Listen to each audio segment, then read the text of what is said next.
Hello students, in last lecture we were talking about quadratic equations. Quadratic equations की word problems की types मैंने आपको समझाई थी. होप आपने प्रैक्टिस कर ली होंगी. ओके, तो there are few other problems that we need to discuss. एक या दो प्रॉब्लम्स आज हम डिस्कस करेंगे और उसके साथ हमारा क्वाड्रेटिक इक्वेशन चैप्टर खत्म हो जाएगा. Okay, so let us take an example. Let us suppose there is a rectangular park which is to be designed whose breadth is, okay, तो हम just shortcut लिखेंगे for a rectangular park. For a rectangular park, breadth must be 3 meter less than its length.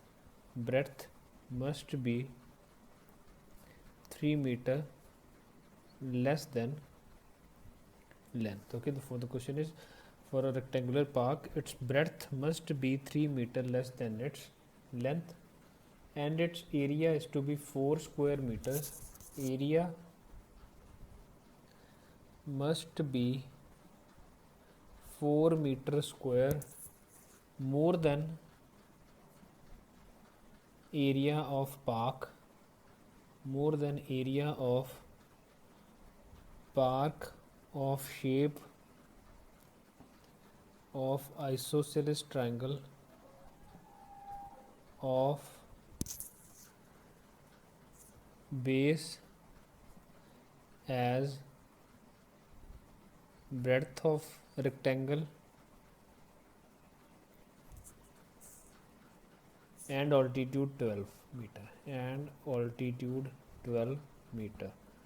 Find length and breadth of park. Okay, the question is, for a rectangular park, breadth must be 3 meter less than its length. Its area must be 4 meter square more than area of park of shape and isosceles triangle. एक area, एक दो parks है हमारे पास. Let us suppose this is our rectangular park, this is its length and this is its breadth. Let length be L and breadth be B.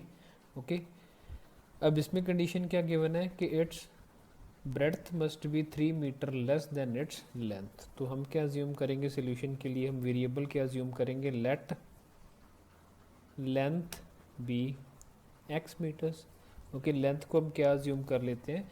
X metres. So breadth must be 3 metre less than its length, तो that means breadth will B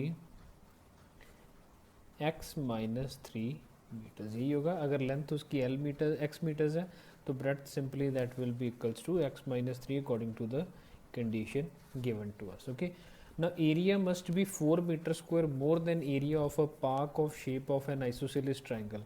एक isosceles triangle की तरह का भी एक park है जिसका base कितना है? Breadth of rectangle. बेस जिसका कितना है? एक आइसोसेलेस ट्रायंगल है हमारे पास जिसका बेस कितना है? Same as breadth of triangle. तो दैट मीन्स आइसोसेलेस ट्रायंगल का बेस कितना है हमारे पास? एक्स माइनस 3, और उसका ऑल्टीट्यूड कितना गिवन है हमें? 12 मीटर गिवन है. ओके, बेस कितना है? X minus 3 and altitude is 12. So let this be area 1, let this be area 2. Okay, area 1 हमें हमने assume कर लिया, that is area of an isosceles triangle park, and A2 be the area of a rectangular park. Now rectangular park का area क्या होना चाहिए? A2 क्या होना चाहिए? A2 must be 4 plus A1. Okay, A2 must be 4 plus 4 metre square plus A1, यानी कि isosceles triangle की एरिया से वो 4 मीटर स्क्वायर बड़ा होना चाहिए. So now what will be A2? What is area of rectangle? That is length into breadth. So that will be x into x minus 3, that must be equals to 4 plus, what is area of an isosceles triangle? That is half base into altitude, so that means half x minus 3 into 12. Okay, that will be half x minus 3 into 12. So this will be 6. तो x square minus 3x is equals to 4 plus 6x. तो x square minus 9x minus 4 is equals to 0. Okay, so we need to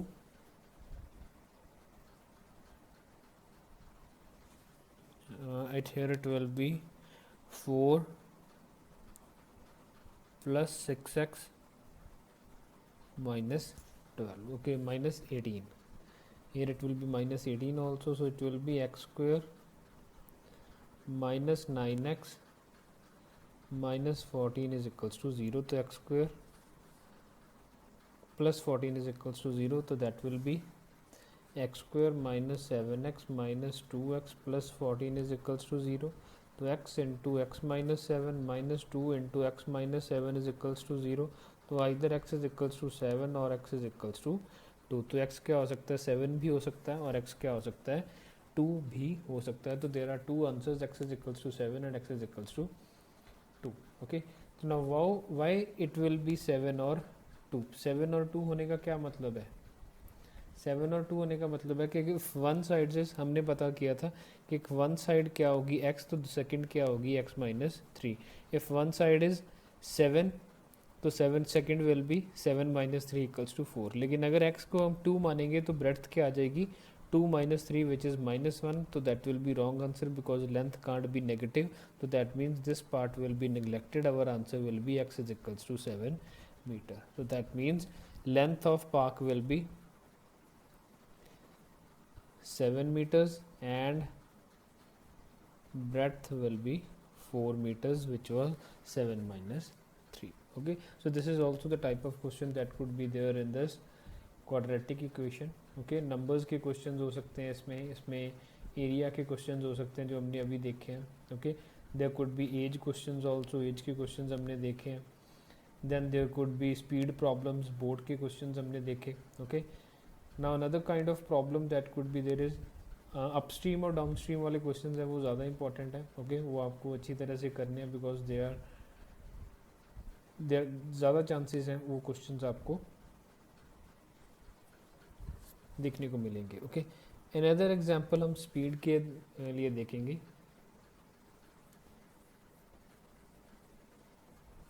to water taps together can fill a tank in 9 3/8 hours. Question is two water taps together can fill a tank in 9 3/8 hours. Okay, two water tap together can fill a tank in 9 3/8 hours. The tap of larger diameter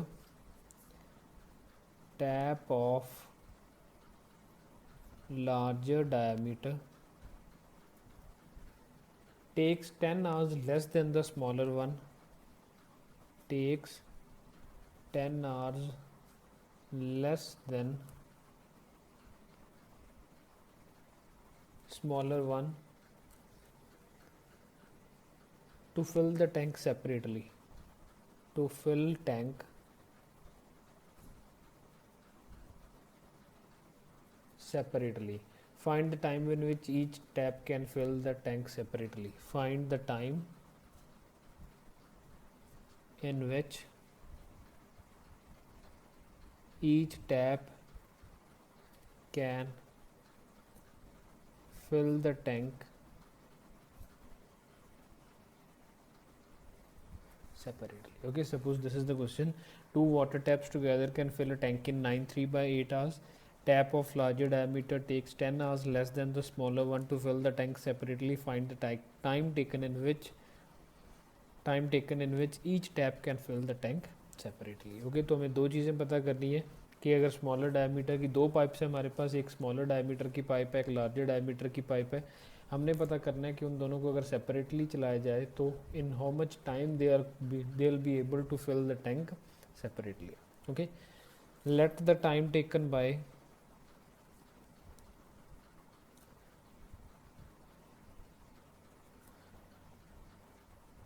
larger pipe be x hours. Okay, let the time taken by larger pipe be x hours. तो अगर हम larger pipe को सिर्फ larger diameter के pipe को ही चलाते हैं तो let the time taken by it be x hours. तो हमें बताया गया कि tap of larger diameter takes 10 hours less than the smaller one, तो that means time taken by smaller pipe automatically क्या हो जाएगा x प्लस 10 hours. ओके, तो ये अंडरस्टूड है कि अगर x hours है तो स्मॉलर पाइप का क्या हो जाएगा, अगर डिफरेंस दोनों में 10 है तो स्मॉलर पाइप कितना टाइम लेगी x प्लस 10, क्योंकि अगर डायमीटर स्मॉलर है तो दैट मीन्स द टाइम क्या होगा, ज़्यादा होगा, कि पानी कम आएगा उस पाइप में से तो टाइम क्या होगा, ऑटोमेटिकली ज़्यादा होगा। Okay, next time taken bye larger. अब देखिए यहाँ पे यूनिटरी मेथड आपने पढ़ा होगा 8th 9th में या 7th 8th में पढ़ते हैं हम यूनिटरी मेथड, तो वो यूनिटरी मेथड ही आपने अप्लाई करना है। एक्स आवर्स में लार्जर पाइप कितना काम करती है, let the complete work be 1 unit, let the complete work be 1 unit. हम पूरे काम को, पूरे टैंक को फिल करने के काम को क्या बोल देते हैं, 1 यूनिट। अगर एक्स आवर्स में 1 यूनिट काम कर रही है, ओके, अगर लार्जर डायमीटर की पाइप एक्स आवर्स में 1 यूनिट काम कर रही है तो what work is being done in 1 hour. Okay, so work, इसे हम बोलते हैं D1 पाइप, इसे हम बोलते हैं D2 पाइप। D1 हम लार्जर डायमीटर के पाइप को नाम दे देते हैं, D2 हम स्मॉलर डायमीटर के पाइप को नाम दे देते हैं। So work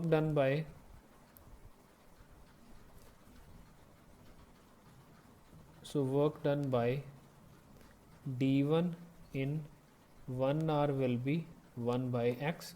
So work done by D2 in 1 hour will be 1 by x plus 10. Okay. Now जब वो together चलती हैं तो they are able to fill the tank in 9 by 8 hours. So they are completing 1 unit of work in 9 by 8 hours. So that means work done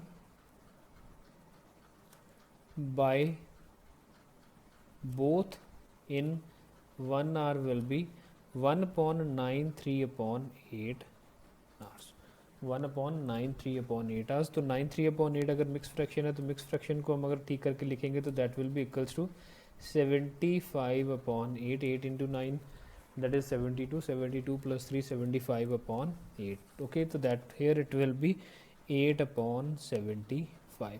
now work done by smaller pipe in 1 hour plus work done by larger pipe in 1 hour is equals to work done by both in 1 hour। so that means 1 by x plus 1 by x plus 10 is equals to 8 upon 75। 1 upon x plus 1 upon x plus 10 is equals to 8 upon 75। इस quadratic equation को आपने solve करना है, जो भी इसके roots आएंगे that will be our answer. Okay, तो सॉल्व कर लेते हैं कि what will be it's answer. So 1 upon x plus 1 upon x plus 10 is equals to 8 upon 75। So this implies x plus 10 upon x into x plus 10 is equals to 8 upon 75। तो यहाँ से हमें क्या पता चलता है कि 2x plus 10 into 75 is equals to 8 into x square plus 10x, 8 into x square plus 10x। so this implies 150x, 75 into 2x is 150x plus 750 is equals to 8x square plus 10x। okay, so this implies 8x square plus 80x, sorry, here it will be 80x minus 70x minus 750 is equals to 0। 8x square minus 70x minus 750 is equals to 0। तो quadratic को थोड़ा simplify करने के लिए 2 common लेंगे तो 4x square minus 35x minus 375 is equals to 0। तो इस तरह के क्वेश्चन में फैक्टराइजेशन थोड़ा डिफिकल्ट टास्क है, तो हम क्या करेंगे, हम इसको क्वाड्रेटिक फार्मूला से सॉल्व करेंगे। तो क्वाड्रेटिक फार्मूला से सॉल्व करने के लिए ए की वैल्यू कितनी आ गई 4, बी की वैल्यू कितनी आ गई माइनस 35 और सी की वैल्यू कितनी आई माइनस 375। तो डी की value that is B square minus 4ac that will be equals to 35 square minus 4a and minus 375। okay, 35 square is 1225 plus 16 into 375। okay, so that is 1225 plus 6000, so that is 7225। okay, so now x will be equals to minus b यानी कि minus of minus 35 to 35 plus minus under root of 7225 upon 2 into 4 that is 2a। तो 35 plus 7225 का root क्या आएगा 85, तो that will B plus 85 upon 8 or 35 minus 85 upon 8. तो this thing will be obviously negative, तो ये हम क्या करेंगे, neglect, तो this becomes 120 upon 8. तो 120 upon 8 means 15, तो this implies x is equals to 15 hours. तो time taken by larger diameter pipe to fill the tank is 15 hours, and obviously this is for larger pipe, and for smaller pipe that will be x plus 10, so that will be 15 plus 10 is equals to 25. Okay, so this will be our answer. So these are the ways, these are the different problems, those will be there in the chapter of quadratic equations. इससे बाहर कोई problem नहीं आएगी, सिर्फ यही सारी की सारी टाइप्स ऑफ प्रॉब्लम्स हमने यहाँ पे डिस्कस कर लिया. With this we are ending up with our quadratic equations chapter. From next lecture we will start with our new topic. Thank you.